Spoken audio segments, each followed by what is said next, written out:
If you know that song, it's probably not from a poor taste in music. Or maybe it is, I don't know. Are you really a Rembrandts fan?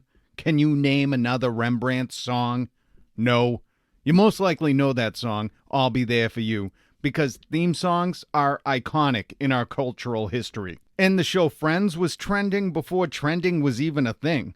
Whether you were late to the game and you just recently streamed Friends, or you watched it as it aired with your Rachel hairdo and your torn acid-wash jeans back before TiVos and DVRs were a thing, geez, kids will never know the pain of having to make an appointment with your couch and your TV to watch Friends as it aired.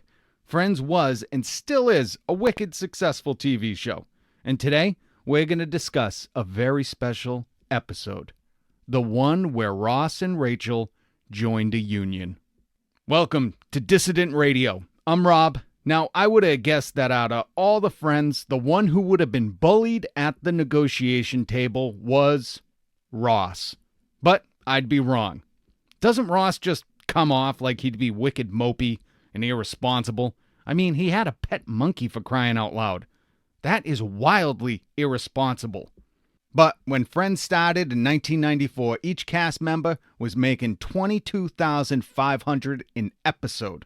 Not bad considering there were 24 episodes in season 1, meaning everyone pulled in about $500,000 on the first season.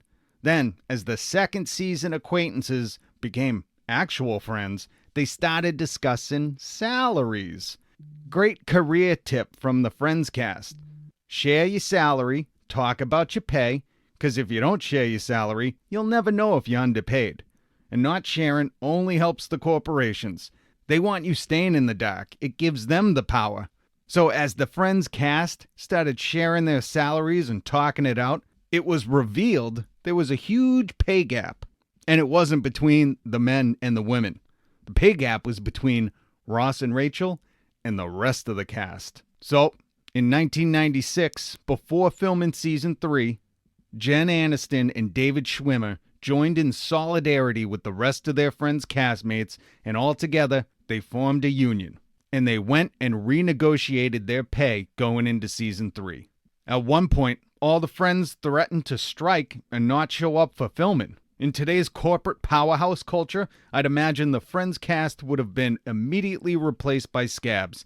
They'd write a storyline explaining, well, your other friends couldn't pay their rent during a pandemic and got evicted. Now, here are your new friends. Ron, Raquel, Jacoby, Chandelier, Feeney, and Moana. Enjoy. But we never knew that reality because of the power of solidarity. The Friends Union fought for and won equal pay. Even though, and I gotta commend Aniston and Schwimmer for this selfless act, the two highest paid cast members ended up taking pay cuts. All that to ensure that there was equal pay for their team. Now, going into season 3, each friend was making $75,000 an episode across the board. And then by season 9 and 10, the entire Friends cast was making $1 million per episode. All from the power of joining a union. Solidarity. Who knows if the show would have even lasted 10 seasons if there were pay disputes or had to replace cast members because of pay. It's a powerful yet overlooked lesson that one of the most popular TV shows in the history of television was a unionized cast.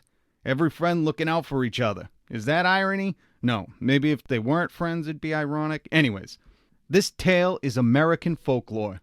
The one where Ross and Rachel started a union. The show Friends is how we can teach the youth about the power of solidarity, the power in sharing your pay, and the strength of a union. If Friends ever does a reunion show, it should be like one of them after-school style specials on the power of solidarity. Thanks for listening to Dissident Radio. I'm Rob, and if you enjoyed this podcast, share it with your friends. Could I be wearing any more clothes? Could they be making any more money? Yes. Well, actually, they did, and they could because they negotiated as a union. Peace.